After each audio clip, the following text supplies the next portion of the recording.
Everybody, welcome. I'm glad that there's so many people that are here and showing an interest in students in the BCS.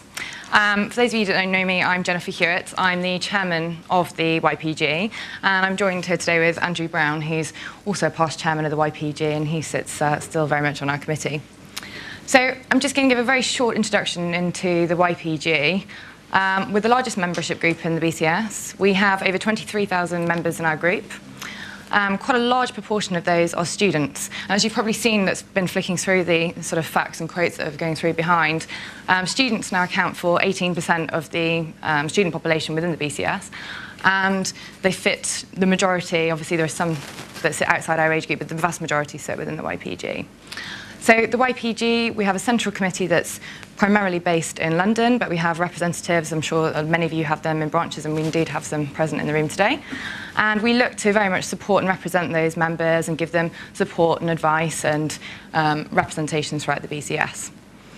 So the background of what we're doing here today, about 18 months ago, we started looking at the demographics of our group, and when we realised what a large percentage of the population were students, we started to dig a little bit deeper into how are the student population represented within the BCS, how many of them are there, where are they spread, and we took those facts and figures to MSB, and we went away and did a bit of a consultation. So we did our own surveys, and we went around speaking to various students and academics, and we came up with a list of recommendations that are still very much in their draft form, and we're still finishing off our consultation to date. And that's what we'd like from you guys here today, is to share with you some of our thoughts and findings as we're finalising that recommendations paper, and ask for your input and be open and honest and say, guys, you're way off the mark here, or, you know, I've got some other contributions. Have you thought about these ideas, or perhaps you'd like to do things slightly differently? So that's what we are hoping to gain from this session today. Andrew's going to give you a very quick overview of some of the bits around students that will get your individual debates going.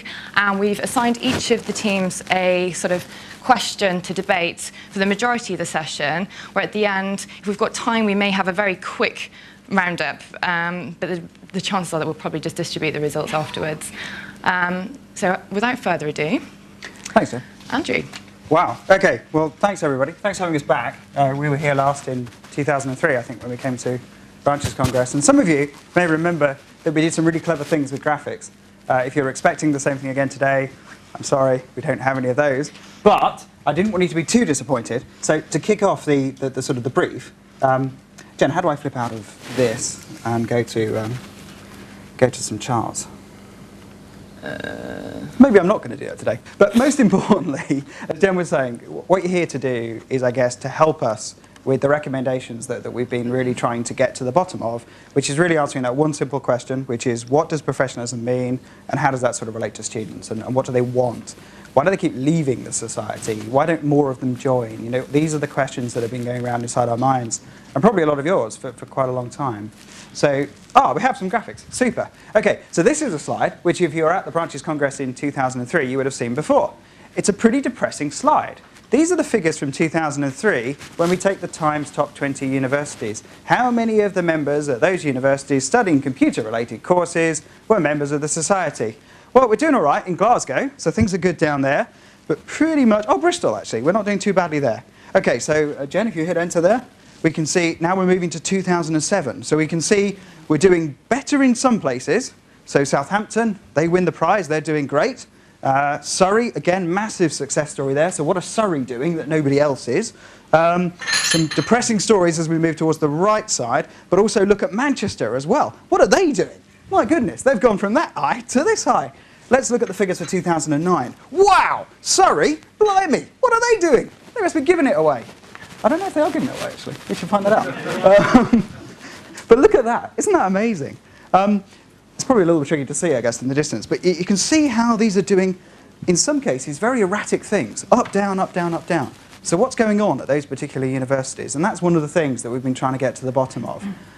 The last thing you're going to hear from Jen and I, we've got some very high-level statistics, and I also want to share with you some of the more common themes that are coming out of the question. We've been hanging around, it sounds a bit dodgy, hanging around computer science departments, probably more than we should, capturing students as they come out and bribing them with all sorts of things to tell us really what they think about the BCS and what they would like to see from us and what they'd like us to be doing. Interestingly, some of the results, They don't really give you a lot to go on. Beer seems to be the most popular answer. So if we discount that, and actually, I'm sorry? Pizza in the US. Pizza. Well, at least it's non-alcoholic, I suppose. Maybe if we combine the two, we're on a winning formula, beer and pizza. But let me share with you, just for a few minutes, some of those sort of statistics and some of those things that are coming out. We want to share those with you because really what we're hoping with is you're going to come up with some ideas that we haven't yet thought of. And more importantly, because you've been connecting with students or universities or younger people in your branches or in your specialist groups, that you'll know something that we haven't yet found out. So I'm afraid if you're expecting to sit in your seats and sit here for the next 45 minutes, you could probably leave now and get away with it. But other than that, we'd very much like to use your minds for the next sort of 40 minutes or so to really hopefully come up with some things that we haven't thought of. So let me just give you those high-level statistics. I'll try and make them as interesting as possible. I read actually just this morning, and Jen probably doesn't know I picked up on this, but if you've read the Times this morning, Jen is in it, and certainly online. They've got a really interesting statistic, which is a new bit of research that the BCS have done about how things are looking up for the IT industry, which is certainly good.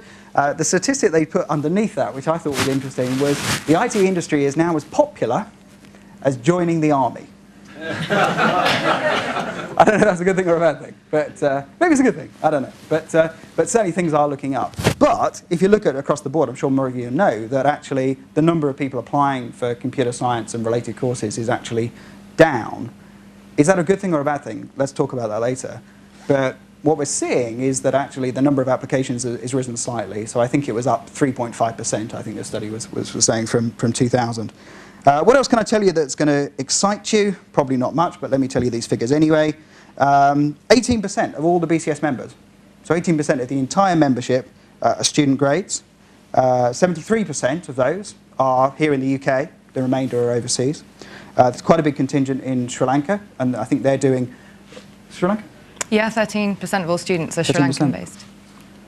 What does that tell us? We need to learn from them, so we need to find out about that. So if anyone's got any insights here about that, we'd love to know about it. What else can I tell you? 106,000 computer students, including information systems related courses, studying at any one time. So I guess that covers first years, second years, third years, and so on. Here's the bad news, and this is where it gets a bit depressing. If you take that number and then work out how many of those are actually members of our society, your number's not so big. We have got some good news. The sort of number of student members that we've got is going up. The number of student members that are converting to real membership, that's going up too. So we're getting quite excited about that.